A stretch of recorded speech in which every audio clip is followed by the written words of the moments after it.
Hey guys, Tay Game here, back with another reaction video. We are doing The Odd Ones Out, my poetry teacher. Wow, 6 months ago, 10 million views. That's good for only 6 months. Like, whew. Okay, like, subscribe, and comment down below what I should do next.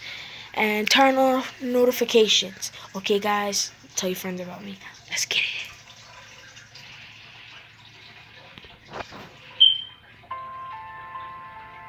Every child on Earth. I'll take school facts for 800, Alex. This is the most useless class that a person could take in school. Oh man. What is poetry? I'm sorry, Jeff, but the correct answer is all of them. They're all useless. In my first video, I didn't have enough time to say this, but I hate it when people are cool with their teachers. I understand that some teachers are more laid back than others, and sometimes they'll ask the class, "So, how was everyone's weekend?" Then if you want to talk about something or have important news, then you can share it. My dog died.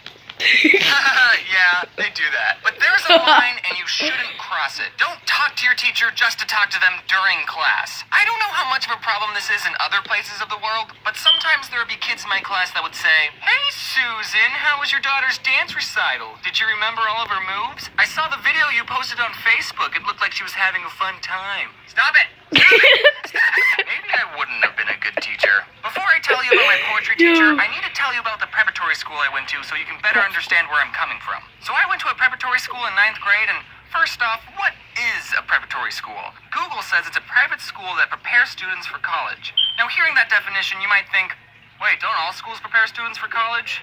Isn't that a school's job? And you might think that a preparatory school is more fancy and made out of marble and all the kids come from rich families.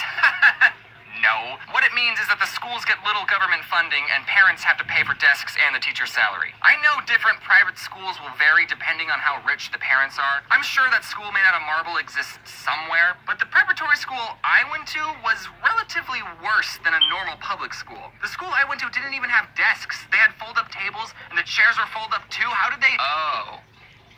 Well, now I know where all the budget went. The main difference between a public school and a prep school is that a prep school is smaller and there's a uniform and there's lockers. So, why did my twin sister and I attend a preparatory school? Because twins have superpowers and we need to go to a special school to enhance our abilities. No, I'm just kidding. I'm kidding. That'd be cool, though. We went because when we were starting our freshman year, our older brother was a senior and he was already attending this preparatory school, and my mom didn't want to have to drive to 2 high schools to pick us up. We already had a carpool in place. You can't just mess with the carpool. And me and my sister didn't know what to expect from a public high school. We've never been. We thought we'd get bullied or something. Boy, I feel like picking on someone today.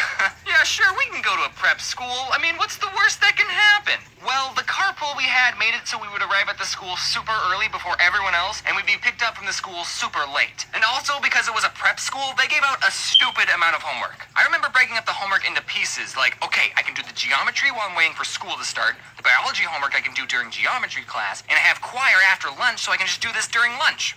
Look at me being responsible. I have a little sister who just finished her freshman year in a public high school, and she thinks it was so hard. Oh, you thought your 9th grade was hard? Try doing twice the amount of homework and wear the same pants every day. So now the only question remaining is, why did my older brother go to a prep school in the first place? Bro, why did you go to a prep school in the first place?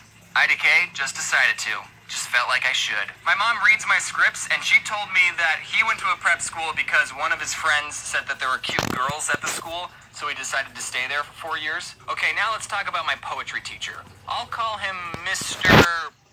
Poe, because that's short for poetry. Poetry wasn't even an elective class. Every freshman was required to take it, and surprisingly, poetry was only the second most useless class you took at the school. The sophomores took a class on Latin. You know, that dead language that no one speaks. So Mr. Poe, I don't want to judge him too hard. I don't know how he was like outside of school, but just picking up the vibes I got from him as a 14-year-old, I think he was depressed. I mean, to be fair, anyone who likes poetry probably has something wrong in their head. But Mr. Poe just seemed sad all the time. Every single day he would start the class by saying, "It's the best day ever." Which, if you think about it, saying that every day only means that the days are going to get better and better, which is sort of poetic, but I think Mr. Poe was lying to himself. Also, Mr. Poe really liked anacondas. I mean, snakes. He really liked snakes. Sometimes he would go off on tangents talking about snakes. Royal pythons, also called American ball python, got their name because they turn into a ball when they get nervous. Also, did you know that snakes have two...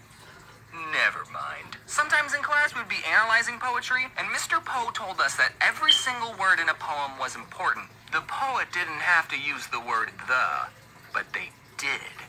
What did they mean? Sometimes we would spend days analyzing a single poem, taking notes and talking about what we thought the poet meant. One time a poem we were reading had someone talking, so there were quotation marks at the start of the sentence, but there weren't quotation marks at the end. The poet forgot to put end quotes. I remember noticing it and thinking, aha! A clue! Mr. Poe, I just made a breaking discovery. There's no end quotes here, meaning that the whole rest of this poem is told by this character. And Mr. Poe said, oh no, that's just a typo. Well, frickin', why am I perfectly nitpicking this piece when the poet purposely put poor punctuation in his poems? Pterodactyl! This is gonna sound off topic, but do you guys know what lateral thinking puzzles are? Why am I perfectly nitpicking this piece when the poet purposely put poor punctuation in his poems? Pterodactyl! It's gonna sound off topic, but do you guys know what lateral thinking puzzles are? No. Lateral thinking puzzles are sort of like riddles, but more stupid. You're given a strange situation with little information, and you have to ask the person who told you the puzzle yes or no questions to get the answer. My favorite lateral thinking puzzle is this because it's so stupid. A man goes into a restaurant, orders albatross, eats one bite, and then jumps off a bridge. Why? Now, normally, if we were playing legitly, you would ask me yes or no questions like, was the man in a relationship? And I would answer them saying, well, not anymore. The explanation is this. I'm not going to read it out because it's super long and complicated, but you can read it if you want. Well, Mr. Poe also liked to tell these lateral thinking puzzles, but his solutions were more dumber. One of the puzzles he told the class was, you're trapped in a restaurant, how do you get out? Now, I can think of like 5 solutions right off the top of my head. Okay, through the door, through a window, use a crowbar if it's locked. There's probably a sharp knife to cut through a wall, or you can dig a hole under everything with a spoon. But it was actually none of those answers. So, how do you get out of a restaurant you're trapped in? You get an education. Okay, let me explain. You're trapped in a restaurant because you're a waiter. That's your job. And to get out of the restaurant, you need to get a good education so you can get a better job. Kind of like how I was able to quit my job in the food industry by getting an education. It's funny because he dropped out of college. So the class got the answer to that riddle, but Mr. Poe told us another riddle and we never figured that one out. And that riddle is, anyone can dig a ditch, but it takes a real man to blank.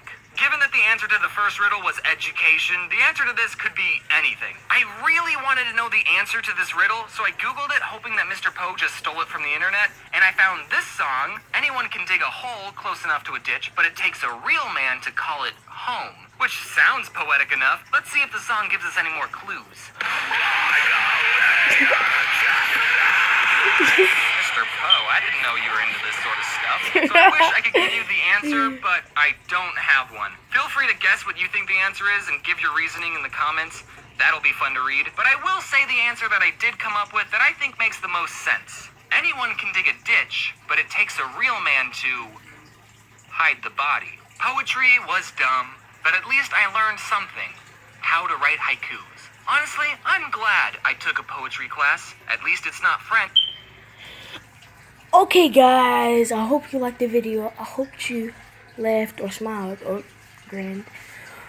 And like, subscribe, and comment down below what do you think I should do next. And I'm Pig Gaming, and I'll be back with another video. Peace.